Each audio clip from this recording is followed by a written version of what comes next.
بسم اللہ الرحمن الرحیم الحمدللہ رب العالمین الصلاۃ والسلام علیکہ یا سیدی یا رسول اللہ وعلی آلکہ و اصحابکہ یا سیدی یا حبیب اللہ الصلاۃ والسلام علیکہ یا سیدی یا نبی اللہ وعلی آلکہ و اصحابکہ یا سیدی یا نور اللہ الصلاۃ والسلام علیکہ یا سیدی یا رسول اللہ وعلی آلکہ و اصحابکہ یا سیدی یا رحمۃ للعالمین۔ سامعین محترم، آج کے لیکچر میں ہم نبی مکرم نور مجسم صلی اللہ علیہ وسلم کی فصاحت و بلاغت کے بارے میں پڑھیں گے۔ نبی کریم رؤوف الرحیم صلی اللہ علیہ وسلم کی زبان مبارک کی فصاحت اور آپ کا اظہار بیان اس قدر بہترین تھا اور اس کی اس قدر زیادہ مثالیں ملتی ہیں کہ اگر کوئی اللہ کے محبوب صلی اللہ علیہ وسلم کی فصاحت و بلاغت کا احاطہ کرنا چاہے تو اس کے لیے ممکن نہیں۔ آپ صلی اللہ علیہ وسلم کے اوصاف کا بیان اور ان کے بیان کا زبان کے ساتھ اظہار ممکن ہی نہیں، کیونکہ اللہ کریم نے حضور اکرم صلی اللہ علیہ وسلم سے زیادہ فصیح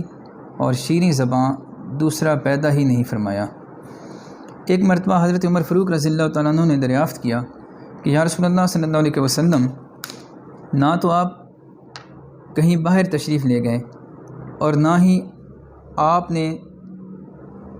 لوگوں میں نشست و برخاست رکھی، پھر آپ صلی اللہ علیہ وسلم میں اتنی فصاحت و بلاغت کیسے آ گئی؟ تو اللہ کے محبوب صلی اللہ علیہ وسلم نے فرمایا کہ حضرت اسماعیل علیہ السلام کی لغت اور اصطلاح جو ناپید اور فنا ہو چکی تھی، اسے میرے پاس جبریل علیہ السلام لے کر آئے، جسے میں نے یاد کر لیا۔ نیز آپ صلی اللہ علیہ وسلم نے فرمایا کہ میرے رب نے مجھے ادب سکھایا تو میرے ادب کو بہت اچھا کر دیا۔ عربیت کا وہ علم جو زبان عرب اور اس کی فصاحت و بلاغت سے تعلق رکھتا ہے، اسے ادب کہتے ہیں۔ نیز آپ صلی اللہ علیہ وسلم نے فرمایا کہ میری نشو و نما قبیلہ بنی سعد بن بکر میں ہوئی۔ یہ آپ صلی اللہ علیہ وسلم کی دائی حلیمہ سعدیہ کا قبیلہ تھا۔ بنی سعد کے لوگ پورے عرب میں سب سے زیادہ فصیح اللسان تھے۔ حضور اکرم صلی اللہ علیہ وسلم خوب واضح اور مفصل کلام کے ساتھ تکلم فرماتے تھے اور جدا جدا ان کلمات کو گنا جا سکتا تھا۔ آپ صلی اللہ علیہ وسلم ایک کلمہ کی تکرار تین بار بھی فرما دیتے تھے، اور یہ تکرار اس لیے ہوتی تھی کہ اس بات کا مقصد خوب سمجھ آ جائے۔ اللہ کے پیارے محبوب صلی اللہ علیہ وسلم کے کلام میں اللہ کریم نے یہ فضیلت رکھی ہے کہ آپ صلی اللہ علیہ وسلم کا کلام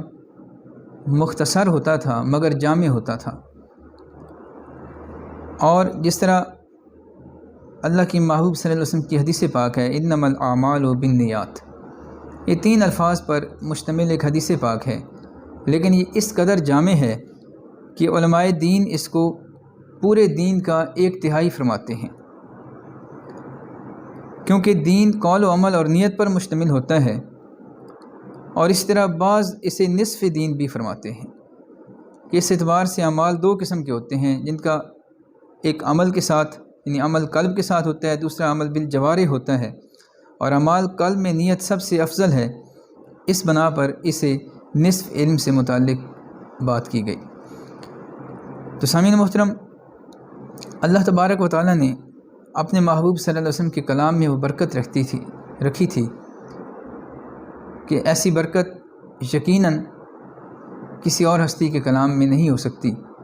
اور اللہ کریم نے جو فصاحت و بلاغت اپنے محبوب کے کلام میں رکھی، یقیناً وہ آپ کے سوا کسی کو نہیں مل سکتی۔ اسی لیے آپ کے سامنے جو حدیث پاک بیان کی گئی انما الاعمال بالنیات، اس 3 لفظوں کی حدیث مبارکہ میں پورے کے پورے دین کا بعض علماء کرام کے نزدیک 1/3 حصہ اور بعض کے نزدیک نصف حصہ مکمل ہو جاتا ہے، کیونکہ اعمال کا دار و مدار یقیناً نیتوں پر ہوتا ہے، اور اللہ تبارک و تعالیٰ کی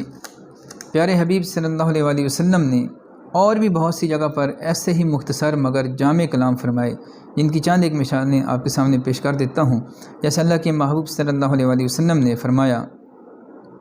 خیرکم خیرکم لآلہ، تم میں سے بہتر وہ ہے جو اپنے اہل کے لیے بہتر ہو۔ اس طرح ایک اور مقام پر نبی مکرم نور مجسم صلی اللہ علیہ وسلم نے فرمایا من غشا فلیس منا، جس نے ملاوٹ کی وہ ہم میں سے نہیں۔ اور ایک اور مقام پر کریم آقا صلی اللہ علیہ وسلم نے فرمایا الحیاء خیر کلہ، حیا کامل بھلائی ہے۔ تو اللہ کے محبوب صلی اللہ علیہ وسلم کے الفاظ مبارک بہت کم ہوتے تھے، لیکن ان کے اندر معنی جو تھے وہ بہت زیادہ چھپے ہوتے تھے۔ یعنی آپ صلی اللہ علیہ وسلم کا کلام مبارک تو مختصر ہوتا تھا، لیکن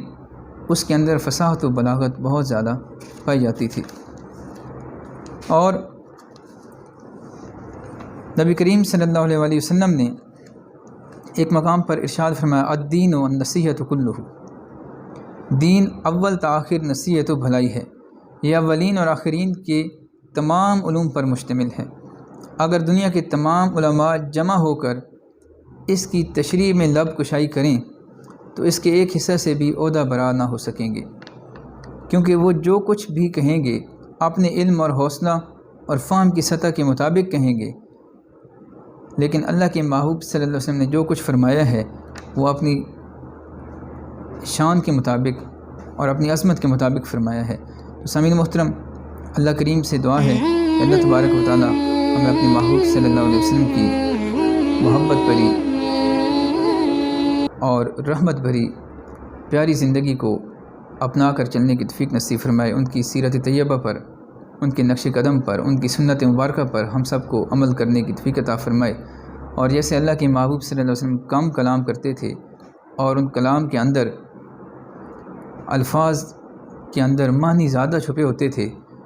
اللہ تبارک و تعالیٰ کے محبوب صلی اللہ علیہ وسلم کا الفاظ کا بھی بے جا استعمال نہیں کرتے تھے، تو ہمیں بھی آپ صلی اللہ علیہ وسلم کی سنت مبارکہ پر عمل کرتے ہوئے بے جا ایسے الفاظ اپنی زبان سے نہیں نکالنے چاہیے جن کا کل بروز قیامت اگر ہمیں حساب دینا پڑے تو ہم حساب نہ دے سکیں۔ دعا ہے اللہ کریم ہماری اس زبان کو یہ طاقت عطا فرمائے کہ جب بھی یہ زبان کھلے اللہ کے محبوب کی محبت میں کھلے، اللہ کے محبوب کے ذکر میں کھلے، اور آپ صلی اللہ علیہ وسلم کی فصاحت و بلاغت سے اللہ تبارک و تعالی جو سمندر ہے آپ کی فصاحت و بلاغت کا، اس میں سے ایک قطرہ ہم سب کو بھی نصیب فرمائے۔ وآخر دعوانا ان الحمد للہ رب العالمین۔